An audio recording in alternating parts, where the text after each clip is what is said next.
Hello, my friends. Welcome back to Meerkat Musings. You may be thinking, they're not meerkats, they're cats. And there's a reason for that in this video.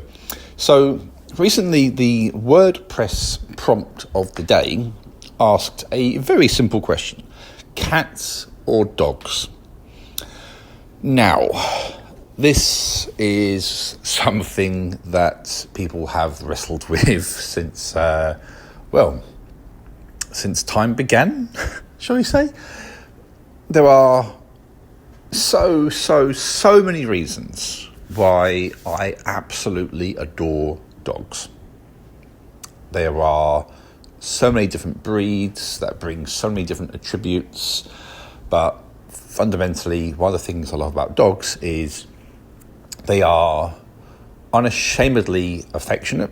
They don't try to shield their joy in any way, shape or form. They're just delightful souls. If you treat a dog right and give it love, that dog will return that love to you tenfold. My brother has a dog, and she is the sweetest thing imaginable. She's always so happy. She's quite young, so she's quite, as like kind of puppies tend to be, quite bouncy, and probably just needs to, with time, maybe chill a little bit, shall we say, as all dogs perhaps need to learn. But she's fundamentally such a lovely soul. She's gentle, she's playful, she's happy, and that is simply the characteristic that you want in a dog. And most dogs have that attribute. And of course, dogs also bring with them a sense of loyalty. They are absolutely devoted to their owners, and you can't buy that. You really can't. So, as I say, there are so many reasons to have a dog, but there are also a great many reasons to have a cat. I am a cat owner.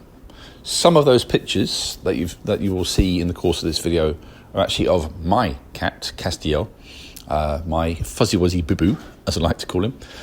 And the thing about cats is people tend to think that they're somewhat aloof and dispassionate, and that they're motivated purely by food. They couldn't be more wrong. As someone who has a cat, they actually are very loving animals in their own way, albeit they tend to do it more on their own terms. Case in point, my cat is almost obsessed with my wife. He absolutely adores and worships her. The moment that she sits down on the sofa, he will jump up onto her lap, snuggle down, and he will stay there all evening unless he is physically moved.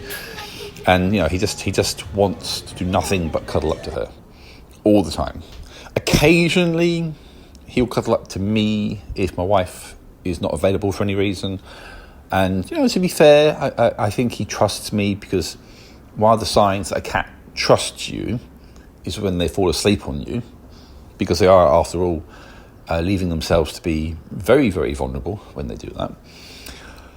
So he trusts me. I dare say that he loves me, as he loves my wife, as he loves my daughter, because again he'll sit on her lap as well, and again he'll curl up and go to sleep on her lap, which again is a huge sign of trust from a cat.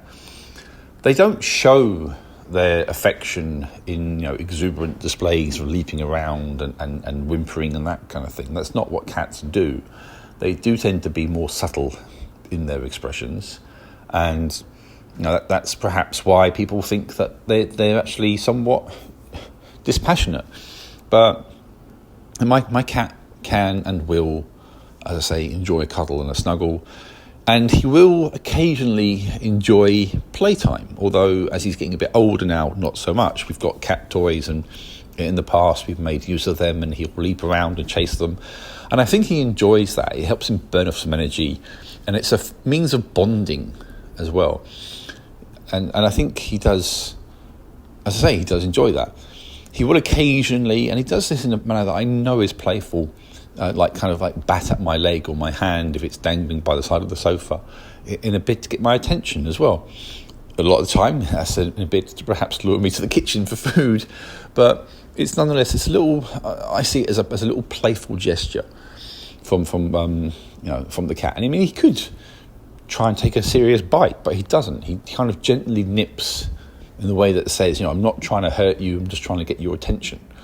So that's a cat for you, as it were. Well, that's my cat, of course. And the thing about cats as well is they are, in some respects, in most respects, fundamentally easier to look after. If you want to go away on holiday, then a cat, well, in that sense, actually, cats are not necessarily easier. Cats and dogs are about the same. If you want to go away for a couple of weeks on holiday, you've got to make arrangements for cats and dogs. But a cat can be left a little bit more to its own devices than a dog can. And if you're going away for like an afternoon, a cat, again, straightforward, easy. A dog, less so. A dog is more inclined to perhaps get a bit anxious and act out its anxiety if left alone for too long. Whereas a cat, you can leave a cat alone for a couple of hours. The chances are they'll curl up asleep somewhere and they'll be absolutely fine. A cat, you can put a cat outside of an evening should they want to, and you'll know again that they'll be absolutely fine. They'll just do whatever it is that they do. A dog, you can't do that with. So a dog, in some senses, ties you down more. I do think that dogs, give you a lot of love and affection, and you can be a little bit more interactive with a dog, of course, in terms of things like playtime and that kind of thing. And as I say, I would love a dog. We're not equipped to handle a dog in my household, but I would love a dog. I really would. I think they're absolutely wonderful animals, as I say. But by the same token, cats are also absolutely lovely animals in their own way. They express themselves differently, and you have to know what you're sort of looking for, signal-wise. But they are very loving in their own way, very affectionate, and they're not just motivated by their stomachs, So,